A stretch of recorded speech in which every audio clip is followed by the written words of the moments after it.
Your gut microbiome changes as you age.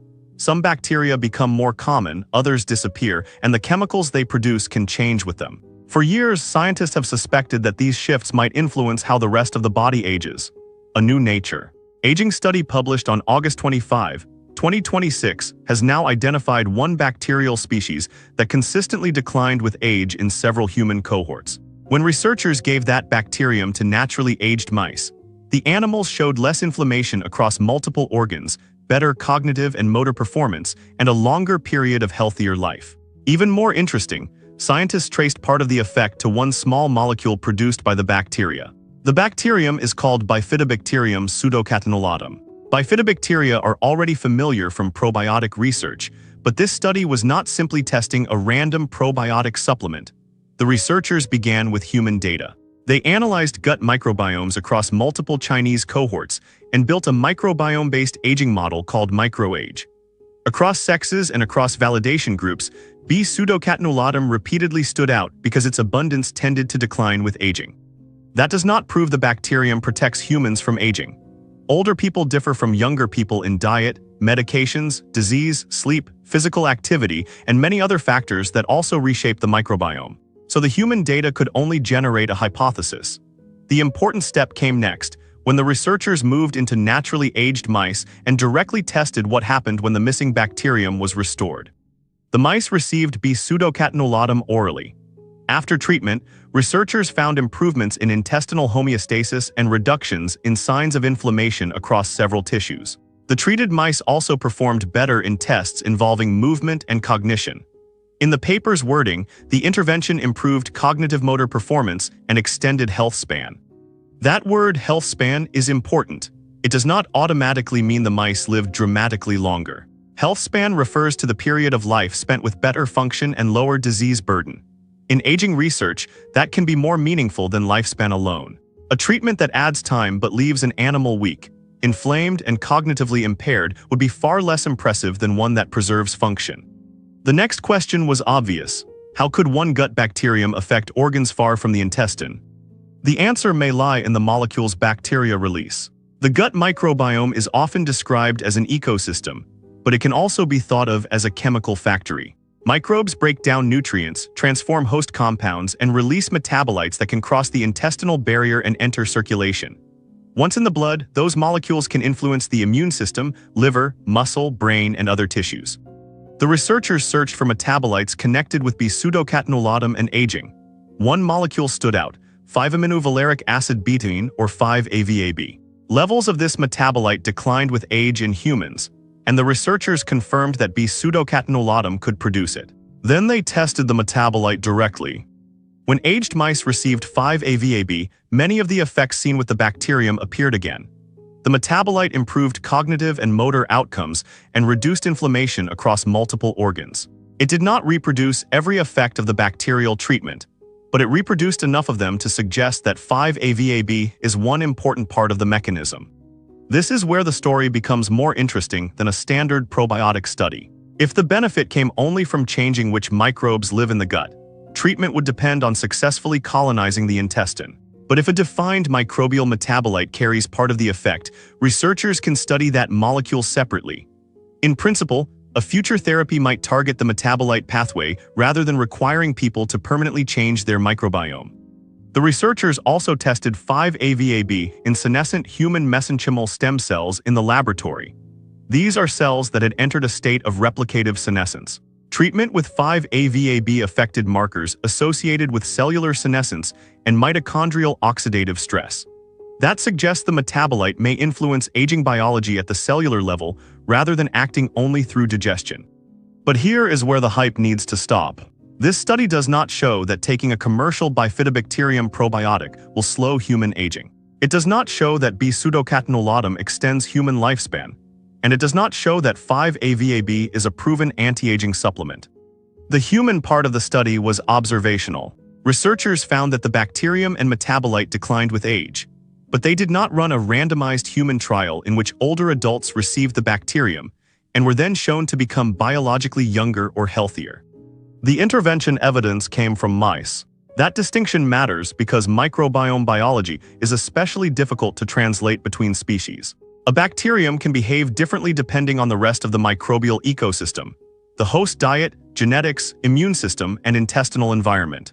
Even two humans can carry very different microbial communities, so the same probiotic may not produce the same effect in everyone.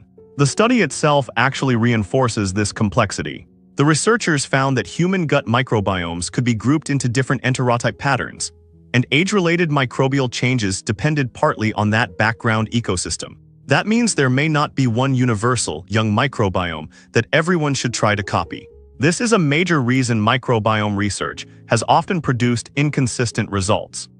A bacterial species can look beneficial in one population and neutral in another, because microbes do not function in isolation. They compete for nutrients, exchange metabolites, alter acidity, interact with immune cells, and depend on what the host eats.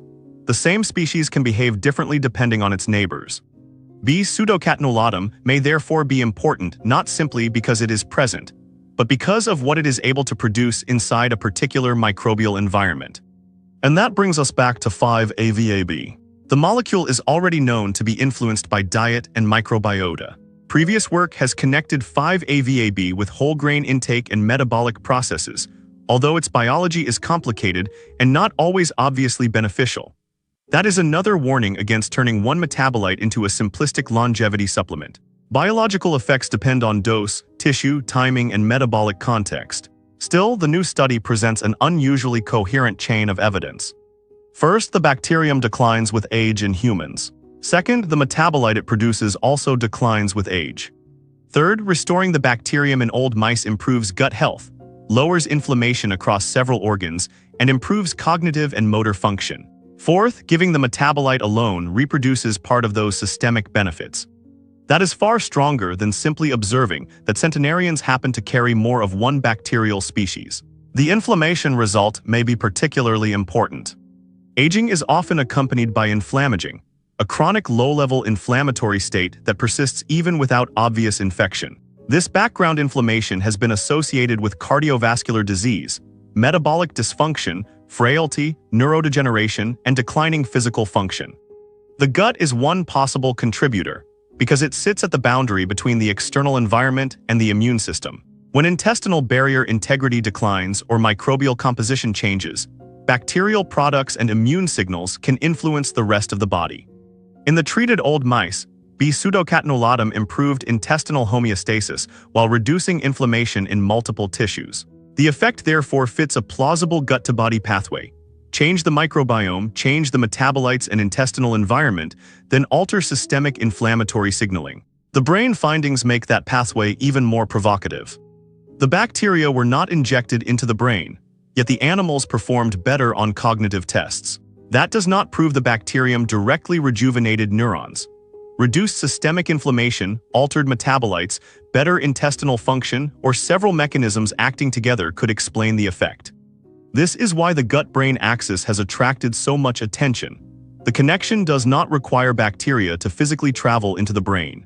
Signals can move through metabolites, immune pathways, hormones, and neural circuits. The motor improvements are equally relevant to healthy aging. In older adults, maintaining balance, coordination, and strength can determine whether someone remains independent. A microbiome intervention that improves movement in mice is therefore more interesting than one that merely changes a molecular marker. But the small animal group sizes also matter. Some of the mouse experiments involved around 10 animals per group, while specific tissue analyses used even smaller numbers. That is enough to generate mechanistic evidence, but it is not the same as a large clinical trial.